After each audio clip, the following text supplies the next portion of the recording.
Bonjour les amis, c'est Nicolas Elzéar du club La Meilleure Cyclosportive de votre vie. Je rentre juste de Pologne où je coachais une équipe d'alpinistes et nous avons beaucoup travaillé pendant 10 jours sur le relâchement en falaise de manière à pouvoir grimper plus longtemps, consommer moins d'énergie quand on est en train de grimper.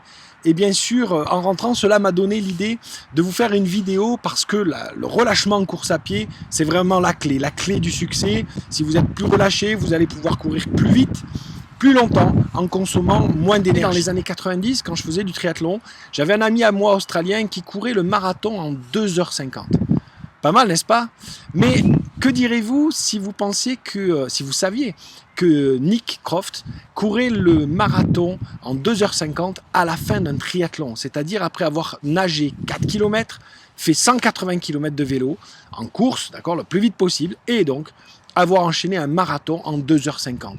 Nick avait un relâchement tout à fait exceptionnel qu'il développait avec deux techniques dont je vais vous en révéler une aujourd'hui dans cette vidéo. D'accord, c'est un entraînement tout à fait spécifique et particulier que faisaient les Australiens dans ces années-là.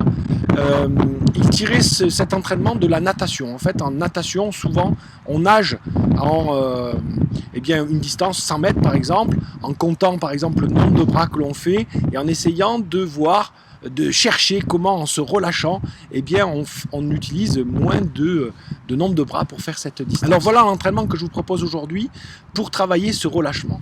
Prenez une distance à peu près de 5 à 10 minutes, d'accord? Donc 2 ou 3 km dans une côte moyenne ou alors 2 ou 3 km de plat, d'accord? Je vous conseille plutôt 5 minutes parce que ça vous permettra de vraiment être concentré pendant 5 minutes sur un point pour être relâché.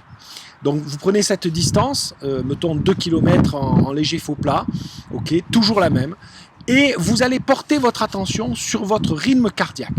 Vous allez prendre un rythme cardiaque dans votre zone aérobie, 140 ou 150 pulsations par exemple, mettons 145 pulsations.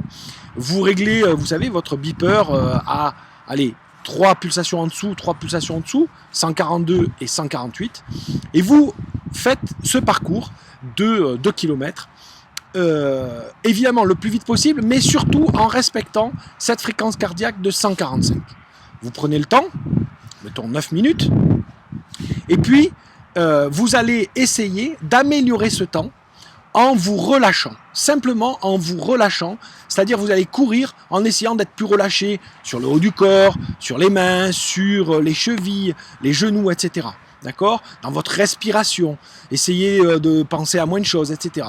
Donc testez ça plusieurs fois. Donc Nick faisait des modules de 3 semaines, d'accord? C'est assez classique. Si vous courez plus de 4 fois par semaine, vous pouvez faire 2 entraînements comme cela par semaine, d'accord? Vous échauffez un petit peu et puis vous faites votre parcours de référence en laissant le rythme cardiaque toujours à 145 et évidemment, si vous êtes plus relâché, en étant toujours à 145, vous allez voir votre temps s'améliorer, d'accord? Et là, vous améliorez une technique naturelle, un relâchement qui fait que vous pourrez courir plus longtemps et beaucoup plus rapidement.